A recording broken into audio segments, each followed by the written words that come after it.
So I was just in class and I come to an understanding that we're here to grow as souls in any way that is for you in your most authentic way. Like, it doesn't really matter what you do in a sense of like societal standards. It more matters what you do for like your soul, for God. Is really what your soul is God. So it's just being free and not being a slave to a single thing or like even a concept or anything like that. It's just freedom. Not even being a slave to freedom, because sometimes that can be hindering. Being a slave to absolutely not a single thing. And what I mean by that is you wake up with no worries, no plan. You're just living out your natural instincts like animals. Just being the most authentic you can be. Like, say for example, you move to the woods and you build a home there for you and just live out there. And just let it be natural and authentic. Not forcing anything. You'd live in abundance. You would have everything you need. You wouldn't need money. Everything you need's all around you. You can make a garden. Like all these things you can figure out because we have all the information within inside of us because our ancestors have already done this. So we should really have to tap back into that what do you want to call it? Information in a way. That energy that is still there. It's just getting weaker and weaker since we're not tapping into that. So it's a little harder to tap into it since it's not as strong. But once you tap into it more, it comes back more and more and more. And it'll be even stronger because your ancestors have already built more and more upon of that. So really it's just about being natural and whatever that is for us, whatever that is for you. Not being a slave to a single damn thing, which is kind of hard for me right now since I'm in college and I have to do homework and go to practice. Which is why I don't really feel like this is necessary for me right now. I'm figuring more about why I'm here and what I should be doing. But there's still things that hold me back, and that's why I still have these cycles and these problems. Because I'm letting these things hold me back from living my real life. Instead, I should just let go and just be and do what's natural. And whatever that is, and I feel like it's time for me to go to Puerto Rico and live out that lifestyle, but it's not good to build habits of quitting multiple times. It's good to finish things, which I really do believe in which in a way I am a slave to finishing things. But also help me as a soul as well by enduring in these hard times, in which I can really learn some things in this process, because I'm here for a reason. To find myself, to learn more things, tap into more of my natural energy, be more authentic, have some time away from outside things, get time to really fulfill my purpose, which I truly believe the people that have it the hardest really do have the biggest purposes, like the biggest impacts on the world. So it's like you just have to keep going and keep challenging yourself and surpassing those challenges. And when you don't surpass those challenges, still giving that same effort, or even more effort to fulfill it, being obsessed in a way. But it's good to find that. And that's why you have to get energy from those things, from achieving those challenges. You get an energy boost, you get through those thresholds, you level up in a way, kind of like a video game. So you can't just give up, you gotta keep going, keep driving, you can never give up. That's really what it is, that's really why we're here, our souls, is to get through things and bring our soul energy into it instead of just our body energy. That's like our passions. When we have passion about something, that's our soul energy, our God energy coming out. That's why we're able to have more success when we do that, or at least have more progress in something when we do that. And when we don't have that passion for something, it's hard to give our full efforts for something.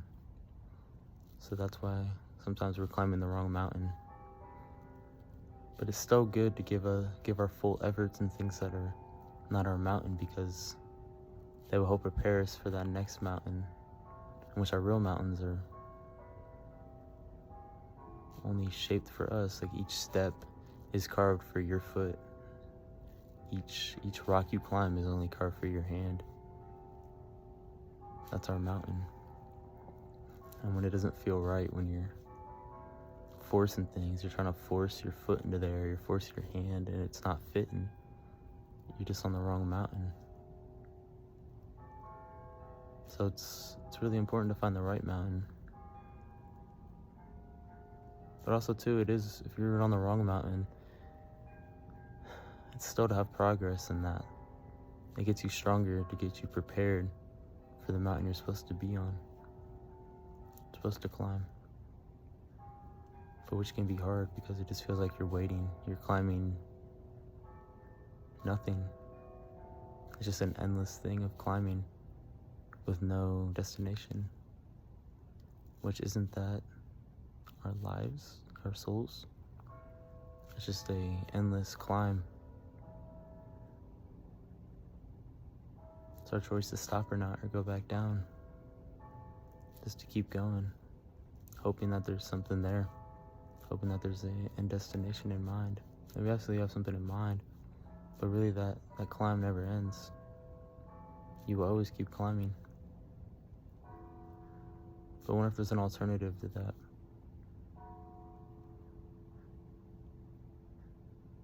What if we could fly to the top of the mountain, or see if there really is a destination? But even is that even the point of, I think the point is experience. Experience is the whole point of why we're here. We have to keep experiencing things and creating things which spark new ideas, which sparks passion, which sparks our God energy, our soul energy. And it gets us stronger and have more life in us, more energy to give to others and help them out in whatever they're doing, whatever passions they want to pursue. But only they can figure out themselves, so you really can't force anything upon them. And you can't force it upon yourself either.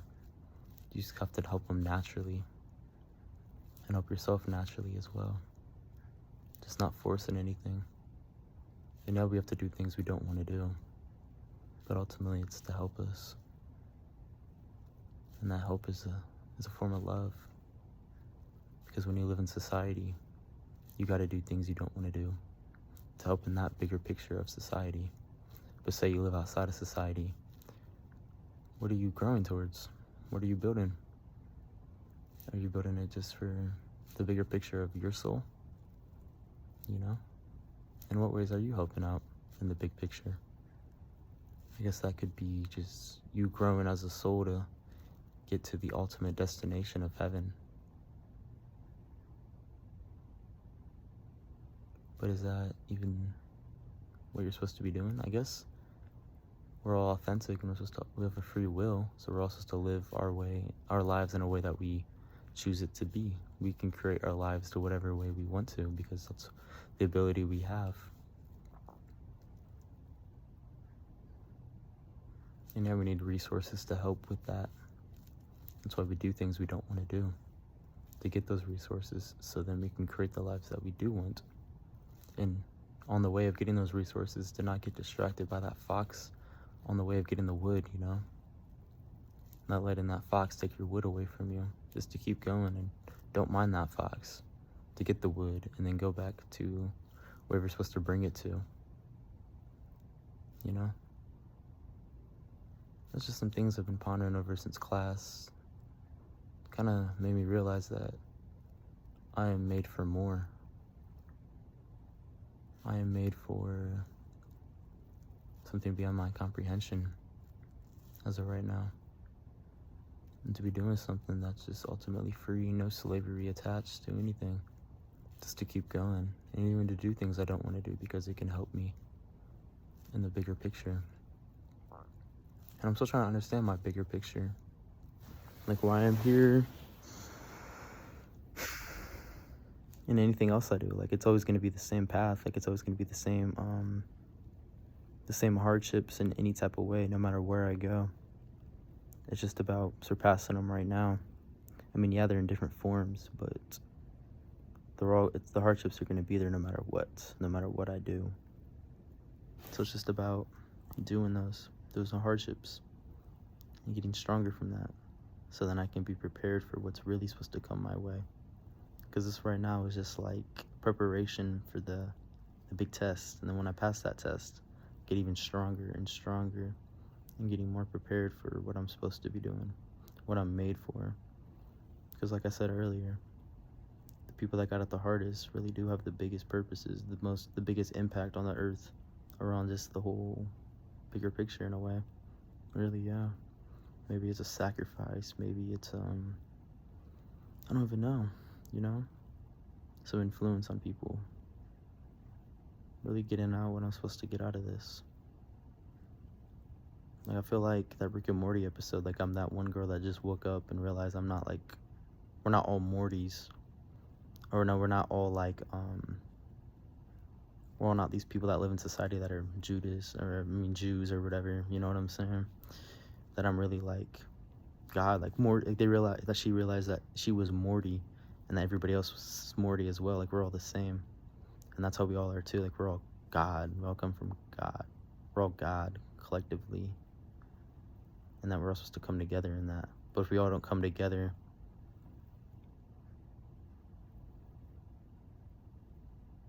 then what happens if we all don't come together? Just not everybody gets to go with Source anymore, with God. Some of us go astray, but the goal is to bring everybody. And obviously that's not going to happen, because there's evildoers, There's people that are just not going to go, But it's like, what can I do to bring the most people with me to those higher levels of consciousness, heaven? And that's what I'm figuring out now. I'm going to do some homework, but peace out.